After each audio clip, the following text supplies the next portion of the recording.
I used to think believing in the pre-tribulation rapture was harmless, but I've changed my mind. I believe it to be dangerous, and here's why. First and foremost, nowhere in the Bible is there any teaching on a pre-tribulation rapture. 1 Corinthians 15, 1 Thessalonians 4, and Daniel 9 are the pre-tribulation doctrinal proof texts, but if you look at any commentary prior to the mid-1800s, you will never find one mention of a pre-tribulation rapture. You will only find that these texts point to the second coming of Jesus Christ, which takes place at the end of the world. The great theologian Matthew Henry's commentary summed up 1 Thessalonians 4 with these words: "This passage should comfort us, and this may be done by a serious consideration and discourse on the many good lessons to be learned from the doctrine of the resurrection of the dead, the second coming of Christ, and the glory of the saints on the day of the Lord." He says absolutely nothing about a pre-tribulation rapture. So why are there no commentaries about a pre-tribulation rapture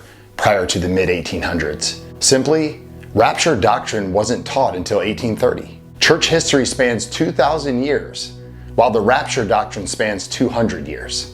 Not to get too far in the weeds, but simply pre-tribulation rapturists think all prophecy is centered on Zionist Israel. Every decade they open the Bible, grab their newspaper, and try to prove that every Bible prophecy is unfolding before our very eyes. It is sign watching at its best. I recall Jesus speaking about the dangers of sign watching.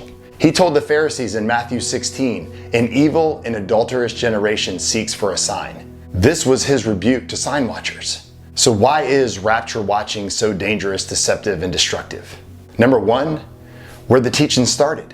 A so-called prophetess, Margaret MacDonald, had a vision and infiltrated the church with this vision in 1830. She was nothing more than a demon-possessed witch. Her teachings of a two-stage coming of Jesus was picked up by John Darby. John Darby discipled a man by the name of James H. Brooks. It was both of these men who mentored C.I. Scofield, who was responsible for publishing the Scofield Reference Bible in 1909. What really boggles my mind is the fact that this reference Bible that supports the pre-tribulation rapture was financed by elite Zionists in Europe, particularly Samuel Untermyer, who had connections to the Rothschilds family and was one of the most prominent Jews of his day. Untermyer was a prominent Zionist, not even a Christian.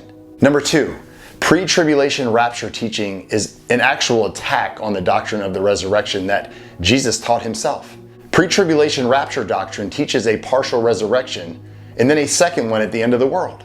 Jesus didn't teach this. Simply John 5 and 6 records Jesus teaching that an hour is coming when all who are in the tombs will hear his voice and come out. Those who have done good to the resurrection of life, and those who have done evil to the resurrection of judgment. And when will this be?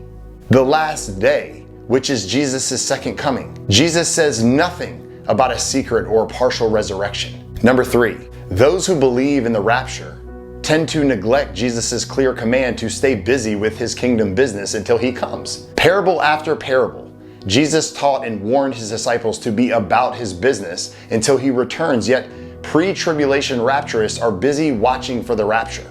It is those who are fixated on everything going on in Israel and the sign of the times that aren't stewarding the talents as Jesus has commanded. Lastly, those staring into the sky, awaiting the rapture, tend to neglect so many areas of life that we as Christians are called to stand against, starting with standing against evil. The mindset is, I don't have to worry about any of this because the rapture is coming soon.